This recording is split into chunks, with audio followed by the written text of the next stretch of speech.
Título do livro: Reverberações Temporais. O Retorno de Gojo Satoru. Capítulo 1.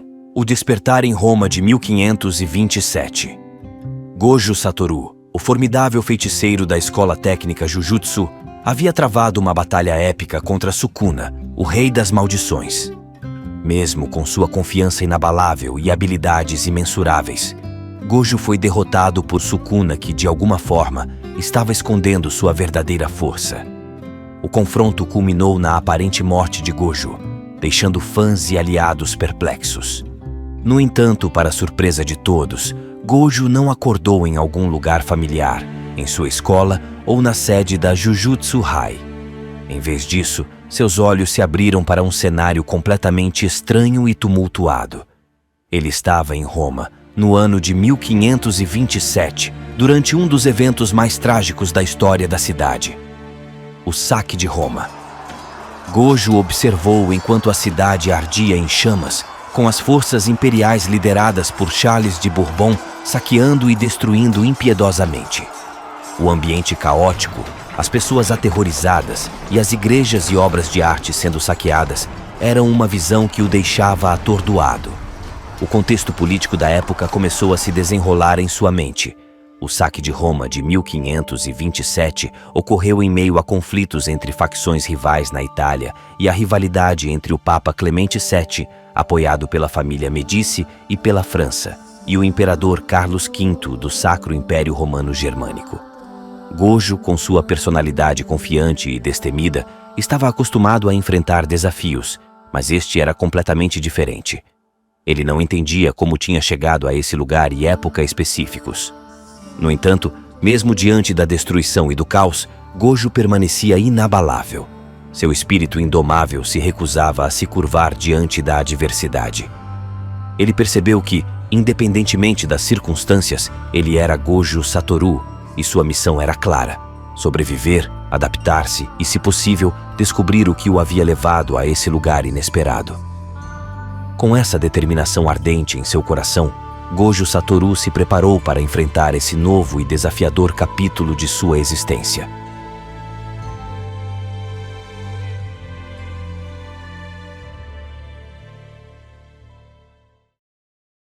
Capítulo 2. Um encontro inesperado nas ruas de Roma. As ruas de Roma estavam mergulhadas no caos, com o saque de 1527 em pleno andamento.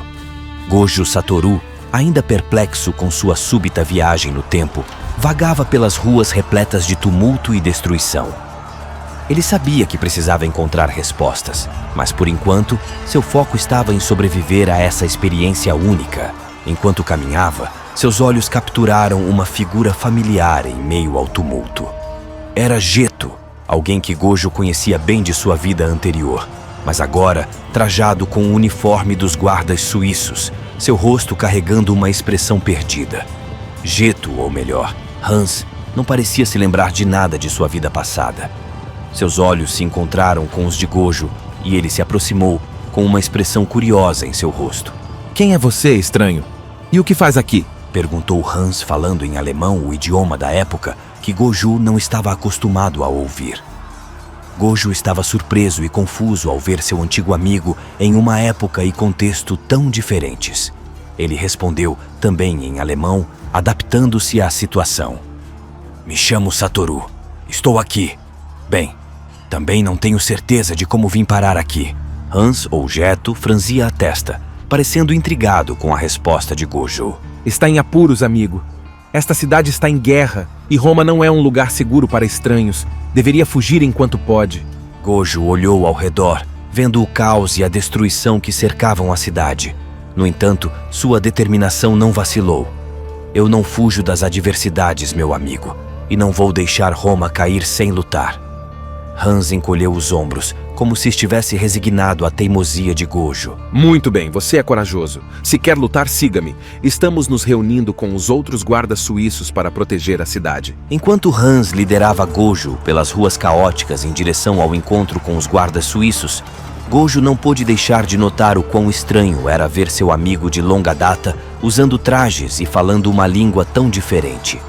Além disso, A fervorosa devoção religiosa de Hans, que ele expressava ao fazer o sinal da cruz enquanto passavam por igrejas saqueadas, também o intrigava profundamente. No entanto, Gojo percebeu que, apesar de todas essas mudanças, Hans era a única cara amiga em meio a esse ambiente desconhecido e hostil. Ele estava disposto a seguir seu amigo, agora suíço, conhecido como Hans, e ajudá-lo a proteger Roma em um momento crucial da história.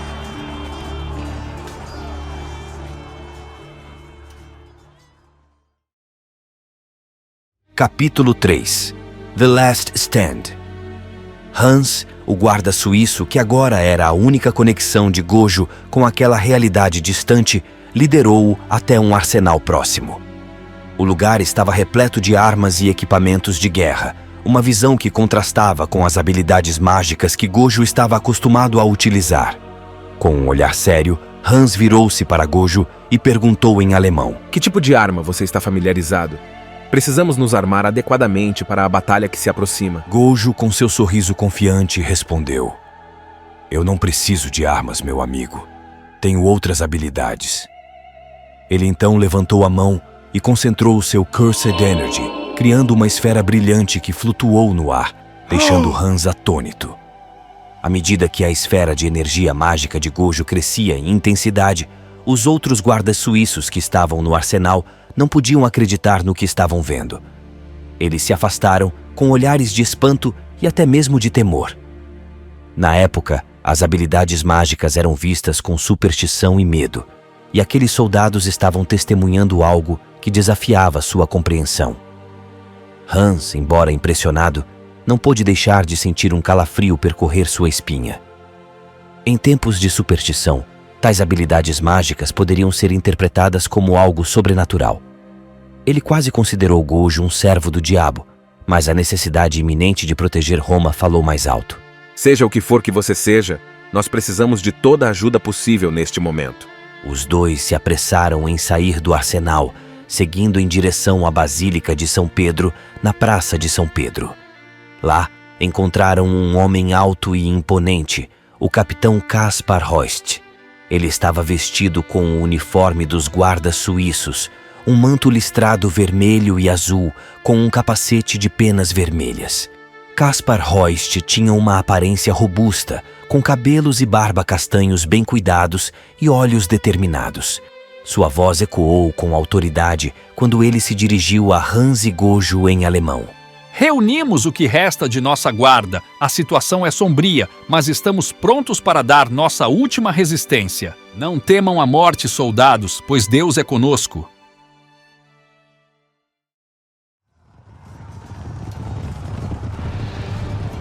A batalha começou quando as forças invasoras se aproximaram da escadaria da Basílica.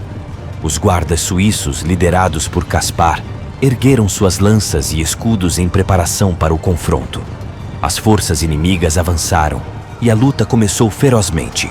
Gojo, usando suas habilidades mágicas, lançou rajadas de Cursed Energy que despedaçaram os soldados inimigos. Seus movimentos eram rápidos e precisos, e sua energia irradiava uma aura de poder incontrolável. Hans, mesmo perplexo com os poderes de Gojo, empunhou sua lança com determinação e enfrentou os inimigos com coragem. A batalha na escadaria da Basílica de São Pedro foi intensa e sangrenta. As habilidades mágicas de Gojo se destacaram e ele se mostrou uma força formidável na defesa de Roma. Juntamente com Hans, Kaspar Heust e os outros guardas suíços, eles lutaram com todas as suas forças para proteger a cidade sagrada.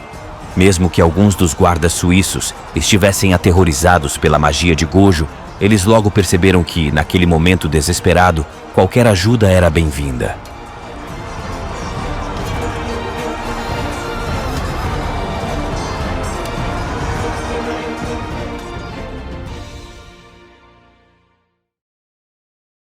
Após a batalha feroz nas escadarias da Basílica de São Pedro, Roma foi temporariamente salva da invasão, e o Papa Clemente VII pôde se refugiar com segurança.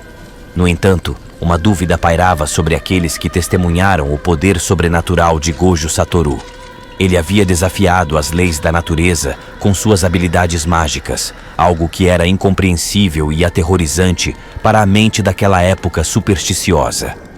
Mesmo com sua ajuda crucial na defesa de Roma e do Papa, a questão permanecia: como lidar com Gojo, que era nitidamente um bruxo e, aos olhos supersticiosos daquelas pessoas, um servo do diabo? Enquanto as tensões aumentavam e a incerteza pairava no ar, o próximo capítulo dessa jornada no tempo prometia desafios ainda maiores e revelações intrigantes. O destino de Gojo Satoru e sua interação com o mundo do passado continuariam a moldar o curso dessa história inesperada.